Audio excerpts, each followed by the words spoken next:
ایک صحابی رسول حضور نبی اکرم صلی اللہ علیہ وسلم کی بارگاہ میں حاضر ہوتے ہیں اور عرض کرتے ہیں، یا رسول اللہ صلی اللہ علیہ وسلم، زمانے جاہلیت کے دو واقعات ہیں۔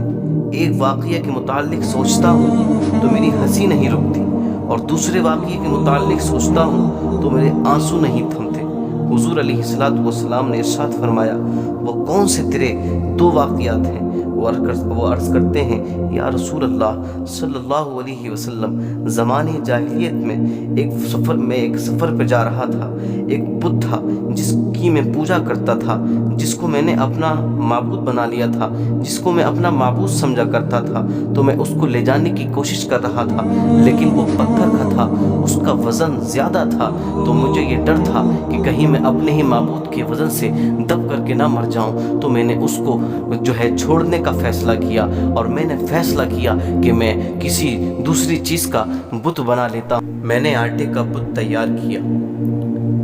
آٹے کا بت تیار کرنے کے بعد میں نے دیکھا کہ اس کا وزن کم تھا۔ اب میں اس کو اپنے ساتھ لے چلا۔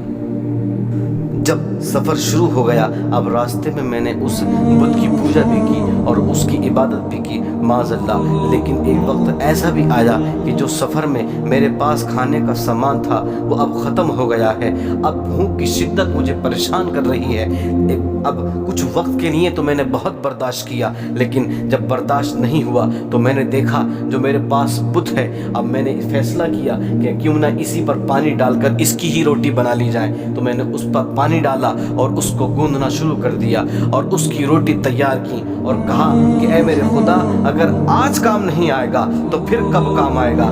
یا رسول اللہ، میں نے اسی کو کھا لیا۔ یا رسول اللہ صلی اللہ علیہ وسلم، جب اس واقعے کے متعلق سوچتا ہوں تو میری ہنسی نہیں رکتی، لیکن ایک ایسا واقعہ، ایک ایسا دردناک واقعہ کہ جب میں اس کے متعلق سوچتا ہوں تو میرے آنسو نہیں تھمتے۔ تو حضور نے ارشاد فرمایا، وہ کون سا واقعہ ہے؟ تو عرض کرتا ہے، یا رسول اللہ صلی اللہ علیہ وسلم، ایک وقت ایسا تھا کہ میں اپنے گھر سے سفر پہ گیا تھا، سفر کے لیے روانہ ہو رہا تھا۔ تو جب میں سفر کے لیے نکل رہا تھا تو میری بیوی حاملہ تھی۔ میں ایک عرصے تک باہر رہا، میں نے ایک مدت گھر سے باہر گزاری۔ جب میں واپس آیا اور میں نے جب گھر میں قدم رکھا تو میں اپنے گھر کے صحن میں کیا دیکھتا ہوں کہ ایک ننھی سی بچی ہے جو میرے گھر کے صحن میں کھیل رہی ہے۔ میں نے اپنی بیوی سے پوچھا، یہ بچی کس کی ہے؟ یہ بچی کہاں سے آئی ہے؟ تو میری بیوی نے ڈرتے ڈرتے کہا کہ یہ آپ کی بچی ہے، لیکن وہ جانتی تھی کہ عرب کے معاملے بڑے سخت ہیں اور اپنی بیٹیوں کو زندہ دفنا دیا کرتے ہیں۔ تو مجھے جب اس نے اس بات کو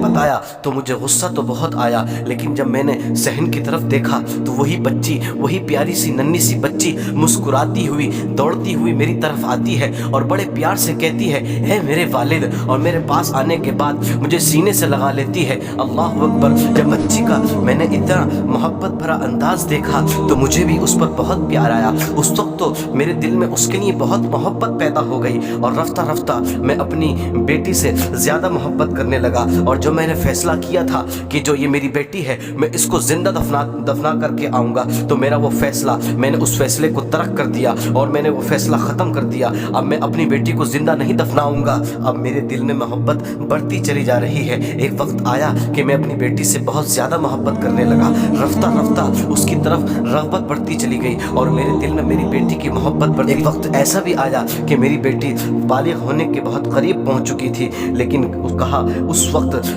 معاشرے کے بڑے بڑے عرب کے لوگ، ان کا دبدبہ اتنا تھا۔ تو ایک وقت ایسا آیا کہ میرا ظلم اپنے انتہا تک پہنچ گیا اور میں نے فیصلہ کیا کہ وہ میری چہیتی بیٹی، جو بڑے پیار سے جس کو میں نے پالا ہے، جو مجھے والد کہہ کر پکارا کرتی ہے، میں نے اپنی بیوی سے کہا، اس کو فوراً تیار کر دے، اس کو نئے کپڑے پہنا دے، اس کی کنگھی کر اور اچھی طرح تیار کرو، اور اسے بتا کہ فلاں جگہ رشتہ داروں میں شادی ہے، میں اس کو وہاں لے کر کے جا رہا ہوں، وہاں اس کی سہیلیاں ان سے ملیں گی اور اس کو خوشی ملے گی۔ تو جب میری بیوی نے اس کو تیار کیا، تو تیار کرتے کرتے اس کی کنگھی کر رہی تھی، تو میری بیوی آنکھوں سے آنسو بہا رہی تھی، بہت زیادہ رو رہی تھی۔ اس کو پتا ہے کہ عرب کے لوگ اپنی بچیوں کے ساتھ، اپنی بیٹیوں کے ساتھ کیا سلوک کرتے ہیں، ان کو زندہ دفن کر دیتے ہیں۔ تو بچی نے جب اپنی والدہ کو روتے ہوئے دیکھا، میری بچی نے اپنی والدہ سے پوچھا، اے میری والدہ آپ کیوں رو رہی ہیں؟ تو بچی کی والدہ نے نہیں بتایا۔